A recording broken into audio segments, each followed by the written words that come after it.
Hello everyone, পূর্ণ educational guide চ্যানেলে তোমাদের সবাইকে স্বাগত জানাই। প্রিয় ছাত্রছাত্রীরা, কেমন আছো সবাই? আশা করি সবাই ভালো আছো। আজকে আমি তোমাদের সঙ্গে আরও কয়েকটি সমার্থক শব্দ বা প্রতিশব্দ নিয়ে আলোচনা করব। চলো তাহলে শুরু করা যাক।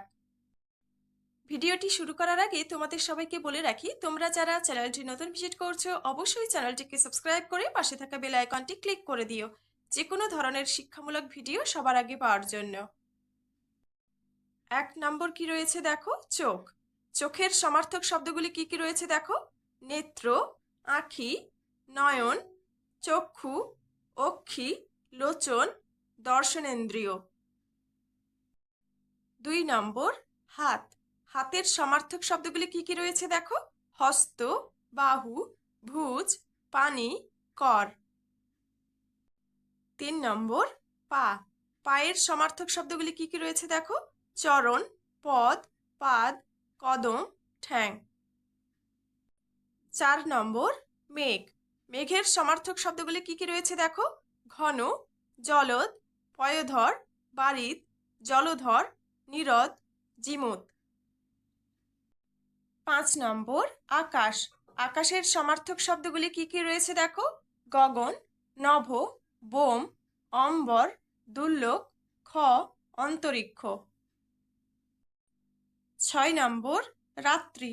রাত্রির সমার্থক শব্দগুলি কি কি রয়েছে দেখো: রজনী, শর্বরী, যামিনী, ত্রিজামা, নিশা, বিভাবরী, ক্ষণদা, নিশিথিনী। 7 নম্বর সাপ। সাপের সমার্থক শব্দগুলি কি কি দেখো: সর্প, ঐহি, নাগ, ফণী, বিষধর, ভুজগ, আশিবিষ, ভুজঙ্গ, কাকোদর।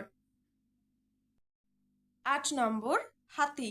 হাতির সমার্থক শব্দগুলি কি কি রয়েছে দেখো: হস্তি, দন্তি, দ্বিরথ, দ্বীপ, বারণ, মাতঙ্গ, করি, কুঞ্জর। 9 দাগে কি রয়েছে দেখো: বিদ্যুৎ।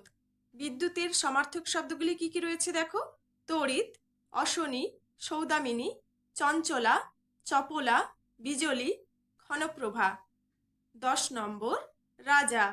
রাজার সমার্থক শব্দগুলি কি কি রয়েছে দেখো: নরপতি, নৃপতি, নৃপেন্দ্র, মহিপাল, ক্ষিতিপাল, নরেশ, নৃপ, মহিপতি, সম্রাট, ভূপতি, ক্ষিতিপ। তো আমার প্রিয় ছাত্রছাত্রীরা, আজকে আমরা মোট 10টি সমার্থক শব্দ নিয়ে আলোচনা করলাম।